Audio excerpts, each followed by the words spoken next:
Sauzon, tout au nord de Belle-Île-en-Mer, un paysage de carte postale avec son petit port. Et le long du GR34, des plages de sable blanc aux eaux cristallines dans lesquelles plongent des falaises grandioses. Annick Samzin connaît les lieux depuis toujours. Elle en a même fait un ouvrage. Il raconte les petits et grands moments de cette bourgade de pêcheurs.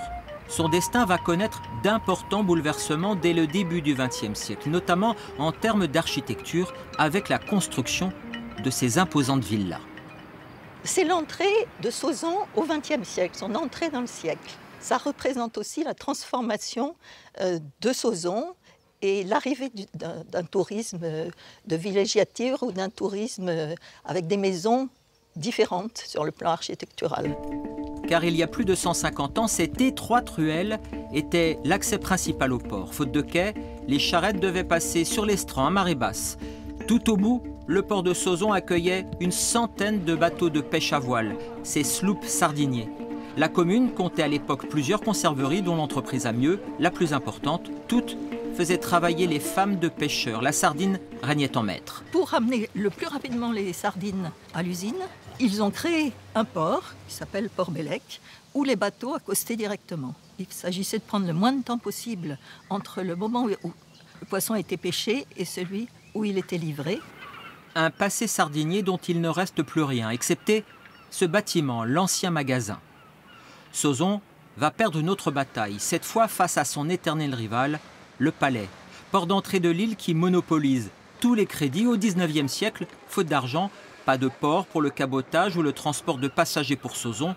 Ce mauvais coup s'avère une chance. Aujourd'hui, le petit port avec son environnement préservé est devenu la perle de Belle-Île-en-Mer. C'est un port, on va dire, un peu plus chic que le port de Palais. C'est une population plus riche. Les Sauzonnais disent bien, se revendiquent comme étant Sauzon la Blanche par rapport à Palais Rouge. Mais il y a de ça quand même.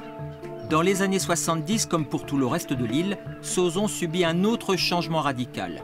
Les petites exploitations agricoles ne sont plus rentables. Le tourisme résidentiel va prendre le relais d'une manière inattendue. C'est ce tourisme des années 70 qui va voir la vente des premiers bâtiments agricoles dans les villages et ainsi de suite. Les granges des exploitations qui périclitaient se sont retrouvées résidences secondaires.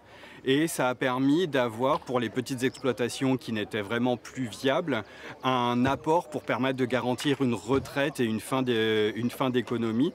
Sauzon devient un incontournable pour les touristes, pour la tranquillité de son port, mais aussi pour ses incroyables paysages serpentés par le GR34.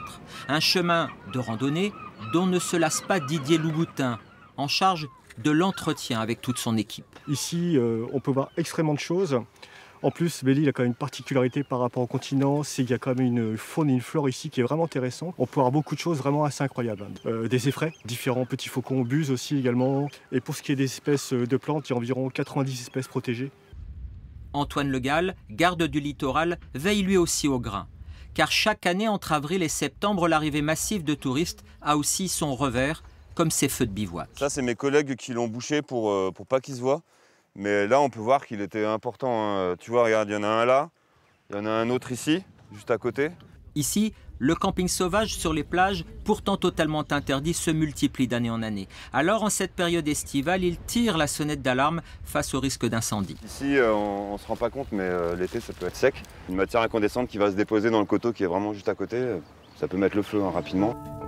Ces gardes du littoral seront présents tout l'été pour installer, comme ici, des zones de protection de la faune et de la flore, ou encore pour sensibiliser les vacanciers sur la fragilité de ces côtes sauzonnaises si sauvages.